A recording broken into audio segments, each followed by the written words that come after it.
ఇప్పుడే జీ5 app download చేయండి. చూడండి మీ ఫేవరెట్ టీవీ షోస్ ఎప్పుడైనా ఎక్కడైనా. గతంలో ఇదే బిజినెస్ వ్యవహారంలో ఆవిడ తలదూర్చడం వల్ల నష్టాల పాలయ్యారు. దాన్ని దృష్టిలో పెట్టుకొని ఆవిడ్ని బిజినెస్ కి దూరంగా ఉంచాలి అనుకున్నారు. అంతే.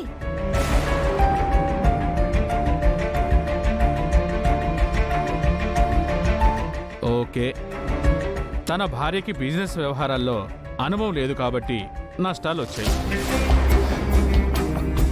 ఒకసారి అది ఫేస్ చేశారు కాబట్టి ఆవిడ్ని దూరం పెట్టాలనుకున్నారు.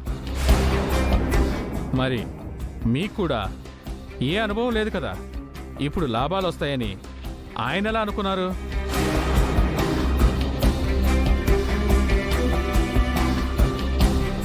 చెప్తాను సార్. ఇందాక మా లాయర్ గారు చెప్పారు కదండి, ఒక కిరాణా షాప్ పెట్టుకుంటే బిజినెస్ గురించి తెలిసిన వాళ్ళనే పార్ట్నర్గా చూసుకుంటాము అని. అందరికీ అన్ని బిజినెస్ల గురించి తెలియకపోవచ్చు, కానీ కిరాణా షాప్ పెట్టుకోవాలి అంటే ఎక్కడ ఇల్లులు ఎక్కువగా ఉన్నాయో, ఎక్కడ దగ్గరలో కిరాణా షాపులు లేవు అని చూసుకొని పెడతాం కదా సార్.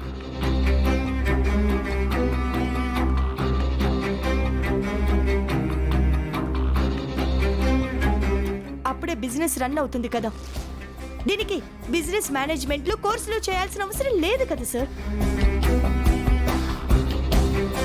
లాయర్ గారు, దీనికి కామన్ సెన్స్ ఉంటే సరిపోతుంది కదా.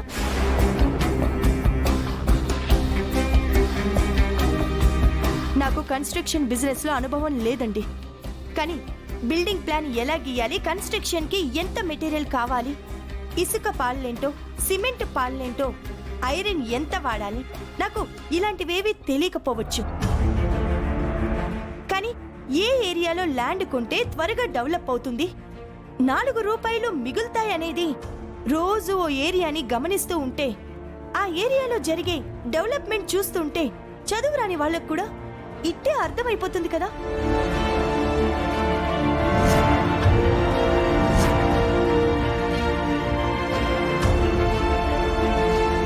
అలాంటి ఎన్నో అవగాహనలు, ముందు చూపు నాకు ఉన్నాయన్న నమ్మకంతోనే నాకు మా చిన్న మావయ్య గారు షేర్ ఇచ్చారండి.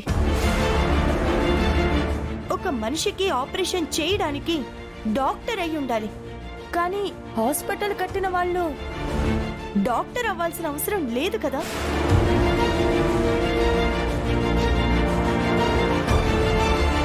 మీరు చాలా తెలివిగా మాట్లాడుతున్నారనుకుంటున్నారా?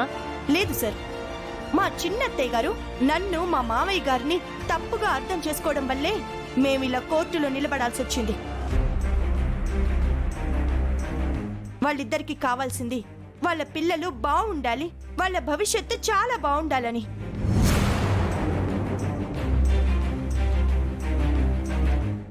మా మావయ్య గారి కోరిక కూడా అదే, కానీ అది మా అత్తయ్య గారు అర్థం చేసుకోవడం లేదు. మీరైనా అర్థం చేసుకుంటారని నేను వాదించాను. సార్, నేను ఈ విధంగా మాట్లాడడం తప్పైతే నన్ను క్షమించండి.